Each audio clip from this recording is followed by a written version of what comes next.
who was in your mind when you started and you began to see yourself as, you know, really needing a model, a mental image of this is going to be successful, like, who was that for you? Yeah, you know, it was funny how I got started, because I grew up in a place called Berkeley, and I went to high school with Miles over there at Berkeley High School, VHS, Yellow Jack. And, you know, my father was in politics and my mother was a nurse, and I didn't really have any, like, knowledge of business or anything, and I kind of got interested in computers.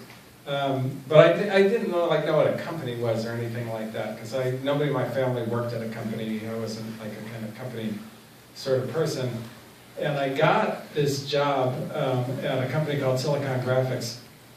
And I got in, but I was like a real cultural misfit in kind of the corporate world, in that as soon as I got hired, I would do what we did at home, because my father, you know, he, like the way we were raised, it was always just like, attack each other, you know, like on anything, like, that's the dumbest idea I ever heard, let me tell you, you don't know what the fuck you're talking about. So the profanity of CEO Tourette's, I can't help it. And so I got into work, and I was just like that, like somebody would send me something, and I was like, oh, that's stupid, you know, you're an idiot, like, let me explain to you why, like, I got a better idea. And, you know, all of a sudden, like, you know, people were kind of whispering about me and this and that and the other, and luckily, I had made friends with a guy who was like 9 levels up. His name was Ken Coleman. And, you know, he kind of took me aside. He said, Ben, you know, like, they came to me, they wanted to fire you. And I was like, fire me for what? I'm like the best employee here. Because you're always hurting everybody's feelings. And so, then, you know, I was like, okay, like, there's a lot of stuff I don't understand about all this, you know, kind of organization stuff and business stuff. And so Ken kind of became sort of a mentor for me, and somebody who could sort of show me the ropes. But that's how I met. You know, I didn't have like a business idol or anything like that early. And then once I got into it, I started to learn about what, you know, people were doing. People like Andy Grove, and I was like, you know, what's this guy about? And, you know, he's like the CEO of Intel, and he was this big character. But then I find out that, like, you know, he got here by escaping Hungary when he was a kid. You know, he escaped the Nazis and, you know, ran away and was throwing grenades at tanks, and then, like, he got over here, and, you know, he got on a boat, and he comes across on the boat, and he gets himself into CCNY, but he didn't really know English, so he flunked his first class, and then, you know, he had this job, and they would pay him like 25 cents, and he would be like, okay, do I, you know, at the end of the week, do I buy myself a Coke?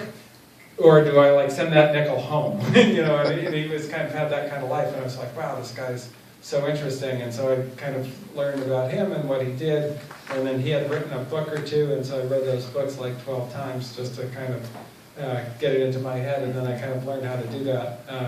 And it was just, like, very exciting to me. It was really exciting to be part of something where, you know, at Silicon Graphics at the time we were doing, I don't know if you guys remember a movie called The Terminator, but we had done the graphics for that. And it was like, you know, we built them on the computer, and it was just like crazy. I was like, oh my God, look at that, like, you know, I can't even believe that I'm part of it. And so, you know, I think a lot of it was just being, like, really excited about what I was doing enough so I wanted to, you know, get more into it, learn more about it. So, you know, one of the thoughts that I had was that in our business school, we're going to ultimately start really taking on a whole spectrum of other opportunities, really, that are global in nature. And when I look around and listen to students and talk with people in the community at large, one of the things that comes up in their mind is this question of, even if I had a company, how do I get it so that its valuation is such that somebody would want to buy it? How do you pick companies? I saw that you were part of a VC and you help young entrepreneurs, you know, you invest in their companies. What would you tell this group about things that I look for in a company that would make me a solid backer of that company? Yeah, so it's really kind of, there's two parts to it. There's the entrepreneur, and then there's the idea, you know, at the very early stage. And in the entrepreneur, you know, just general qualities, we look for somebody who's got great courage and at least some leadership capability. I said, I needed intelligence and courage to run the company I did, and I found my courage was tested a lot more than my intelligence. And I think, a lot of times, what you need to do is not that complicated, but like having the will to do it in the face of all the things you end up facing, that's really hard. So I really look for courage. And then, in my business technology, we look for a breakthrough idea. And a lot of times what that is it's a secret. And a secret takes the shape of it looks like a stupid idea. And you might say, okay, interesting.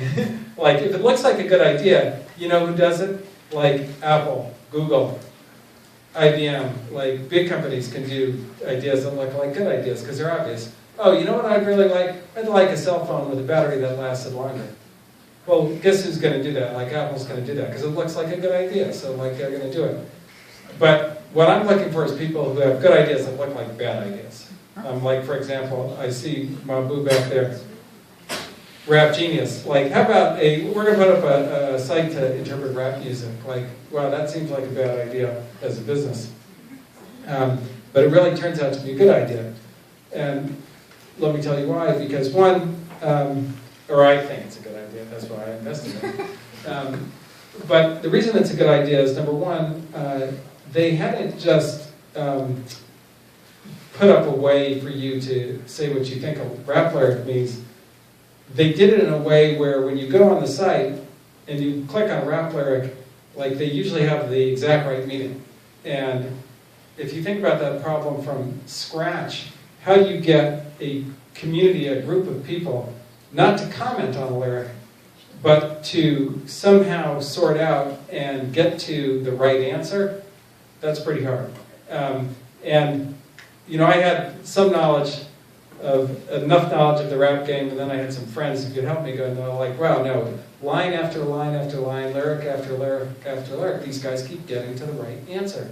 And I'll give you one example. So, like in Click, when Jay goes, it's the dream team meets the supreme team, and all our eyes green only means one thing. I'm like, okay, I kind of think I know what that means. And I click on Rap Genius, and they say, well, this is actually a double entendre, because it's the dream team meet the supreme team, right? So it's, like it's Kanye and Jay-Z and Big Sean. But then, and all our eyes green, like, we got our focus on the money. But then it also means, apparently there's a big drug dealer around here by the name of Supreme, who's very famous, and he's got green eyes. And I was like, okay, so they figured that out. That's pretty good. So I called my friend Steve Stout, and he's like, oh yeah, that's it. That's Supreme. That's him. And I was like, whoa. And then if you go through almost everything on the site, so they created a system and a platform and voting and like rank of your rap IQ and so forth to get you the right answer. And then they had started applying it to other categories. So they applied it to law. And I look up Plessy v. Ferguson, which is a separate but equal ruling. And separate but equal, when you first hear it, you go, it doesn't sound that bad. It's separate, but it's equal. But then, and then when you read the ruling, it's hard to even tell that it's bad. Because you read it and you say, okay, the fine for a white person going to a black compartment on a train is $25 or 6 months in jail. And the fine for a black person going to a white compartment on the train is $25 or 6 months in jail. But then you click on the explanation on Rap Genius, and they've got a legal scholar, and they say, well, if you go back to the economic history, $25 was the exact amount of money that almost no black person had and that every white person had. So the penalty for black people is 6 months in jail. The penalty for white people is $25. And you go, well, that's powerful. And so I was like, okay, they've got a secret. They know how to get the explanation for important things. They know how to find the knowledge about the knowledge. But it looks like a bad idea because it looks like it's only going to appeal to people in rap music. And then I started thinking about it more, and I was like, well, there's an interesting thing about hip hop is that it's a cutting edge of culture. People who are really into culture know hip hop, and so they're going to be able to attract in the people who really know culture to start with hip hop and then expand out. And I was like, oh, that's another secret. And so these are the kinds of things that I look for. And then the entrepreneurs themselves were very interesting. So one of the guys had been at D.E. Shaw. He was a math major, went to D.E. Shaw. I know D.E. Shaw. That's the hardest math job in the world to get, is at that hedge fund. So I was like, okay, this guy is smart. And then another guy who was, key on the cultural part, he had been a writer for Deadwood. I used to watch Deadwood. That's like the best written show I've ever seen. I was like, wow, that's an interesting combination. And then the third guy, he's just crazy. And so I was like, that's my kind of team. So that's kind of, that's sort of the combination that I look for, like, a really original idea. And then they weren't afraid to do it. They weren't afraid. Here's these guys, they graduated from like Yale. And they weren't afraid to start a business about rap lyrics. Like, that's courage, right? Because everybody at Yale was probably, what the hell are those guys doing? Like, we got these good jobs with these fancy names and this and that and the other, and they're over there messing around with, like, hip-hop. But, who's laughing now? But yes, that's a long explanation, hopefully. We've got time for one more. Let me just add